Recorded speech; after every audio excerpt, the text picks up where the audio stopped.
Bom dia, boa tarde, boa noite. Nós somos do segundo 2 tarde.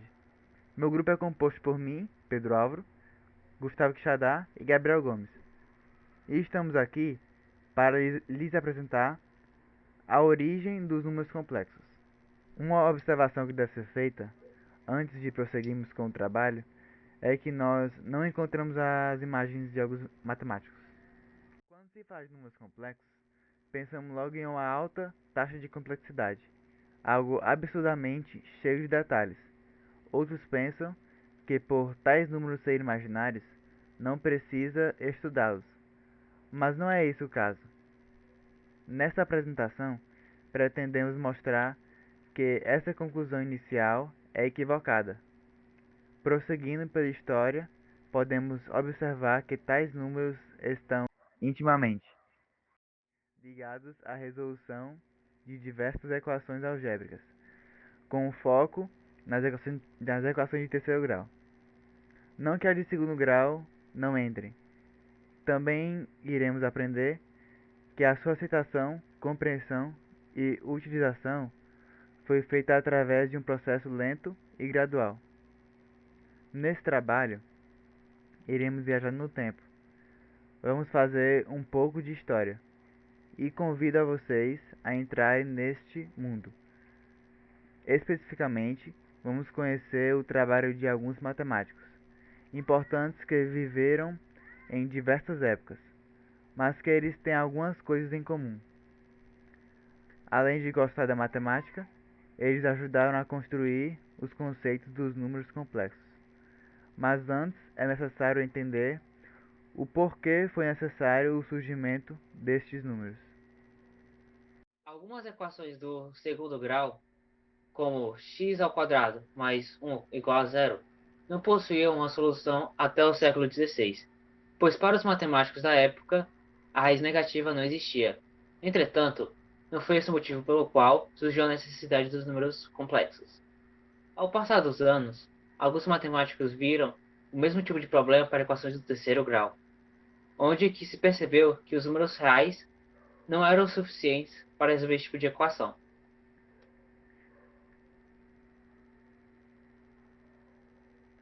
Os números complexos surgiram na época do Renascimento, onde a Europa estava se recuperando da peste negra e tinha uma forte influência do humanismo.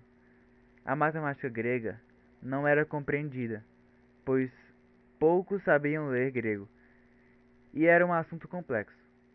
Assim, os europeus acabaram seguindo para outros ramos e continuaram a difundir a matemática.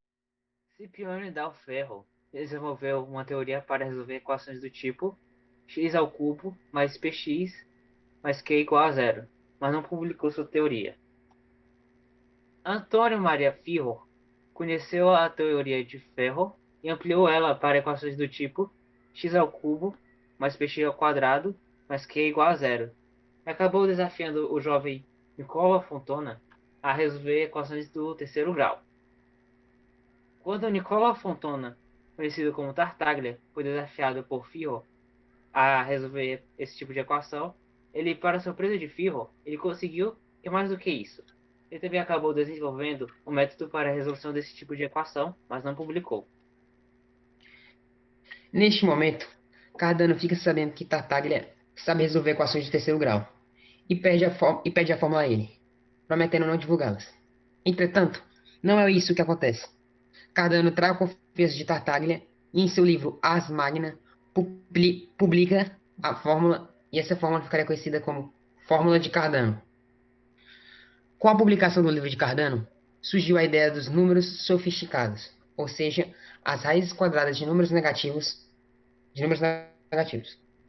Cardano concluiu que estas raízes seriam um número tão sutil quanto inútil. Ao passar dos anos, seria provado que esses números não eram tão inúteis como Cardano achava. Mas como resolver o problema dos números sofisticados? O que fazer com esses números? Fica evidente que os números reais não eram suficientes para resolver esse tipo de equação. Assim, seguiram a mesma ideia que os pitagóricos seguiram quando descobriram o número raiz quadrada de 2. Nesse momento da história, se introduz a ideia de aceitar o imaginário e não somente o real. Nesse momento, Rafael Bombelli surgiu para trabalhar com esse tipo de problema e mostrou que, ao conhecer uma raiz de uma equação cúbica, é possível encontrar as outras duas. Por exemplo, se x é igual a 4, sabemos que a soma das outras duas raízes deve ser 4. Logo, a parte real da equação é 2. Bombelli teve a ideia de somar um número imaginário a esta parte real e outro a raiz, e na outra raiz somar o inverso relativo à adição deste número imaginário. Mais tarde, essa teoria ficaria conhecida como raiz conjugada. René Descartes escreveu no seu livro Geometry a seguinte frase: nem sempre as raízes verdadeiras, positivas, ou falsas, negativas, de uma equação são reais. Às vezes, elas são imaginárias. Com esta citação, ficou definido que o número raiz quadrada de menos 1 seria chamado de número imaginário, que poderia ser manipulado de acordo com as regras da álgebra. Abraham de Moivre foi um grande matemático e ficou conhecido pela fórmula de Moivre, que relaciona os números complexos com a trigonometria. O teorema de Moivre é cosseno de θ mais i seno de θ elevado a n, que é igual ao cosseno de nθ mais i seno de nθ. Provavelmente, Moivre descobriu esta relação em 1707. Tudo na matemática possui uma simbologia, seja sinal de divisão, seja uma integral. Então, como ficariam definidos os números imaginários? Leonhard Euler, que criou vários símbolos, foi quem definiu que a raiz quadrada de menos 1 seria simbolizada por i, em 1777. Segundo Euler, os números complexos também podem possuir uma parte real. Logo, o número complexo é do tipo z igual a ABI, A mais BI, onde A é o número real e BI é a parte imaginária. Mas esta ideia só foi aceita quando Gauss a introduziu. Euler ainda mostrou que os números complexos são um corpo fechado, pois aplicando qualquer operação transcendente resultará num número complexo. Em 1797, Caspar Wessel trabalhou geometricamente com os números complexos, fazendo a correspondência objetiva entre estes e os pontos de um plano, mas somente foi publicado em 1806 por Jean Argand, onde Argand recebe o mérito por esta representação.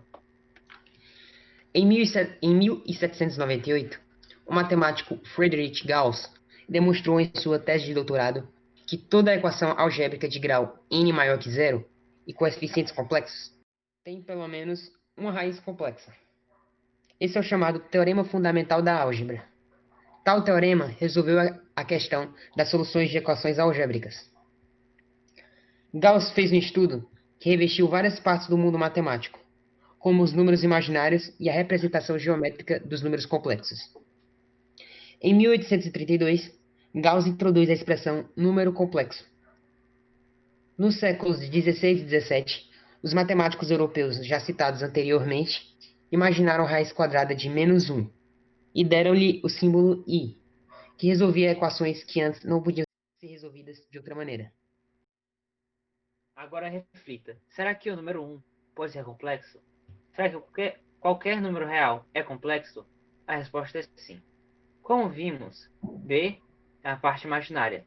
Sendo deste tipo, ele pode assumir o valor de zero. Sendo assim, que a parte imaginária seria 0i, ficando somente a parte real. Bom, os números naturais possuem a simbologia de n, os inteiros de z e os complexos por c.